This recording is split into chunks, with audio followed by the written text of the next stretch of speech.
Hey folks, David Stewart here. Mandalorian, Chapter 6. This is another completely self-contained episode, a little self-contained adventure. That's kind of what I prefer from TV.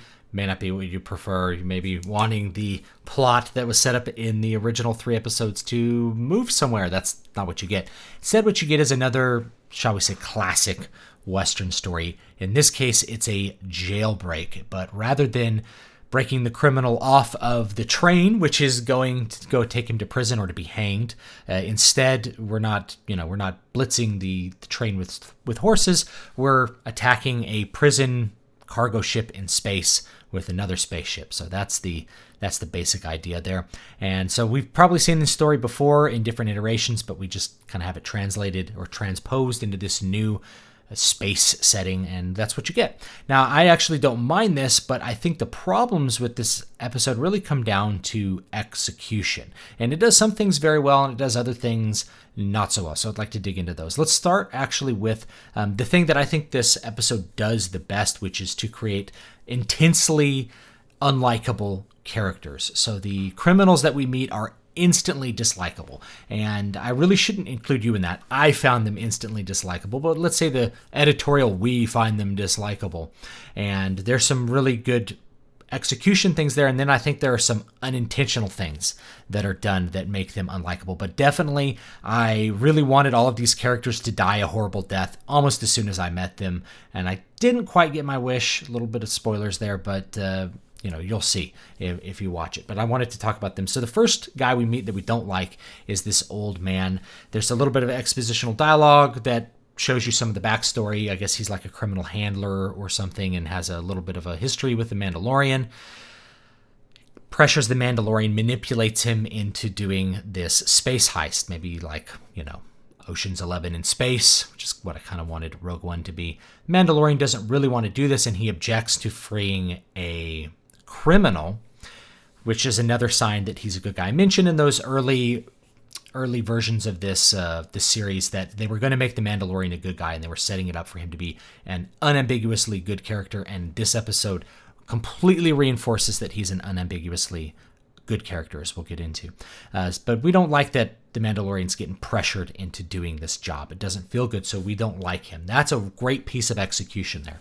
If you have a character really try to manipulate your protagonist, we're going to push back against him. And we're also not going to trust him, because people who are trustworthy operate on a trustworthy level. They don't pressure or not give options to somebody. So we instantly don't like him, and we want to not trust him, and we want to see what he's going to do. Now, the rest of the crew that gets introduced are unlikable for different reasons.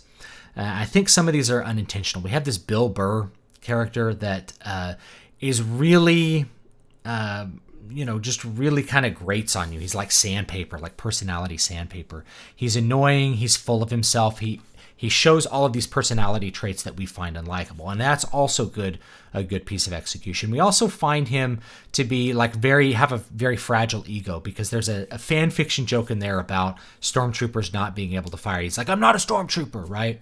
I don't really appreciate those kind of inside jokes where you're parodying your own universe. Not a big fan of that, but they do that, and it really does show his kind of fragile ego and the fact that he's got some amount of narcissism, and he's liable to go into a narcissistic rage over any kind of slight. So I did appreciate that. Now, the next character is this Twilek girl. We dislike her, I think, for a whole different set of reasons. At least I dislike her. I dislike her because she's a terrible character. She's a character that is annoying every second of the time she's on the screen. She's a character that no reasonable person would find tolerable. No person would work with. She's a psychopath. And of course, she's like constantly playing with knives. Now, I think they're like special knives. They have some kind of glowy bit on them. So they might be like cyber knives that can like go through armor or something. But a person who's like, I use knives as my special weapon, I just find that really stupid and annoying whenever I see it. Whenever you have something that looks like real weaponry, like blasters or guns. And by the way, if you're wondering what guns he had, another thing that I didn't like about the Bill Burr character is he had this leather harness like covered in guns, as if to show off he's covered in guns. And I think it's actually effective in making me not like him, because it just kind of reeks a facade, like you're wearing guns all over you. And if you want to know what guns they used for his pistols, I'm almost certain that they're a Ruger, what's called a Ruger, I think it's called a 2245. I had one at one point. But the back of the gun looks exactly like a Ruger 2245. The receiver looks the same. It's a gun that's designed to let you practice shooting your 45 with 22 ammunition, so it's a lot cheaper. It has like the same dimensions as 1911. So that's what he's got like all over him. I kind of want to take some closer looks at all the guns and figure out what they all were. I know on Forgotten Weapons, which is a bigger, huge weapon YouTube channel, he figured out what the Mandalorian's pistol actually was. I want to take a closer look at his rifle because I almost recognized it. Anyway, sorry, that's an aside. But if you're wondering what guns he had, they were Ruger 2245s that had been modified. So anyway, he's got those all over him. She's just like playing with knives constantly. Completely annoying, constantly showing her teeth, overacting, just like the overacting.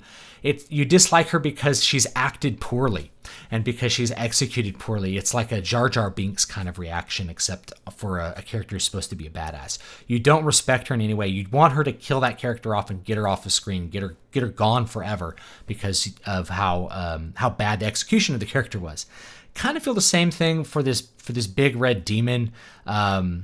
Played by, I'm trying to remember the actor's name. I remember him from like Starship Troopers and all these other movies. But he's effective at kind of for the same reasons, is that it's kind of hammy and overacted, so we don't really like him. He's a little bit more effective though. The acting's a little bit higher quality than this Twilek girl. It's just simply awful.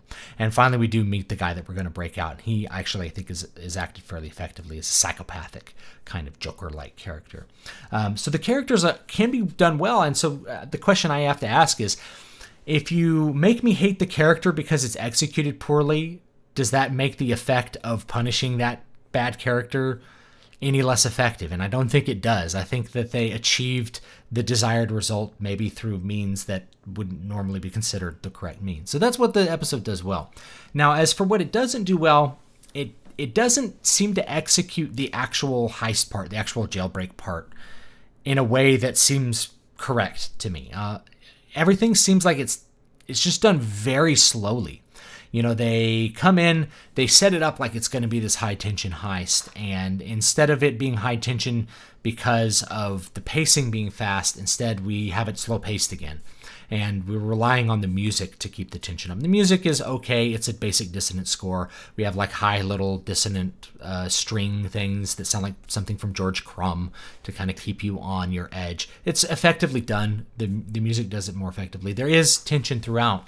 But at the same time, like we get into this white hallway space, and what are we doing from there? We slowly go through the ship to break this guy out. We slowly get up to what I guess it mounts to the bridge. There's a great little dramatic standoff, which I think is very effective, where we show the Mandalorian refusing to kill this guy, and then the knife girl just kills him, which makes you hate her even more and sets up the final drama for the last little act of this episode. Once they break the guy out, of course, they betray the Mandalorian and lock him up, and they've set this up ahead of time that he recognizes him, right away. They're going to try to get some revenge on him for him not helping them in the correct way in the past. And then the final act, after we've set that up, is the Mandalorian escaping and then punishing all of the people who we don't like. And we like to see him punishing. It's very, very effective. So that's the stuff that's really effective. The part that just fell off to me is like how long they spent kind of slowly walking through this prison ship, shooting a couple droids and nothing bad ever happening, no alerts to anyone else until this guy's like pressing this little fob at the end. That fell off. Like it felt kind of incongruent with the way that the story had really been set up. But overall, I actually think this is a pretty decent episode, like I guess episode 4 there. It does its story pretty well. It's a very simple story. They execute it fairly well. The dialogue, it ranges from, okay to bad. I will say I forgot one character, which is the droid. We have a droid that I think is an effective droid character. Acts like a robot with a little bit of personality. That's, to me, is kind of like the classic Star Wars droid. A little bit of human personality, not an overwhelming amount of human personality, which is what we've had over the last couple of years. To me, I kind of like HK-47. I think he's like the most personality you can give, and he's a caricature, right? He's always saying query, because he's a robot. And so the robot they have in this one really does act a lot like a robot. We do have a slight B story with Baby Yoda. Baby Yoda mostly is pushed to the side so that the Mandalorian can have this little heist quest thing. We do have a slight B story where they discover the baby Mandalorian, or the baby Yoda, and the robot's going to kill him, and the baby Yoda thinks he's going to use the Force on him, but it turns out it's just the Mandalorian saving him, and then the baby Yoda likes to look at his hand. It's a cute little moment. But for the most part, they're pushing that baby Yoda to the side so that they can make room for this actual story. So I don't know. Leave me your thoughts down below as to what you thought about how this thing was executed. I think the main thing is the character drama works well, and when we see the bad guys that we don't like get punished, I think that has a really good effect. And the music was actually quite effective in this, and this is one of those cases where a dissonant score with a high tension thing works really well. Newest book, this came out yesterday, Eyes in the Walls. This is my newest horror book, came out on Friday the 13th. Please do give this a read. It's $4.99 for the paperback on Amazon, 99 cents for the ebook, and if you read it, please do leave a review. That really, really helps me out. It's about a little boy who sees, not a little boy, but a boy who sees a monster in the morgue at the funeral home, and no one really believes him.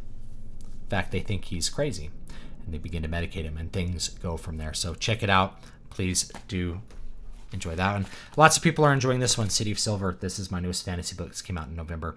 So read this one as well, and leave a review if you can.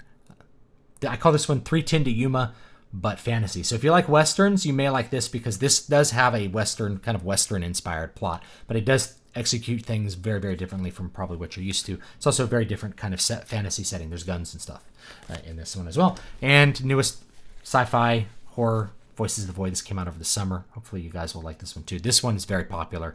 So if you're looking to check out something that's like Aliens meets Lovecraft, that's a good one, Voices of the Void. So thanks so much, and I'll see you guys next time.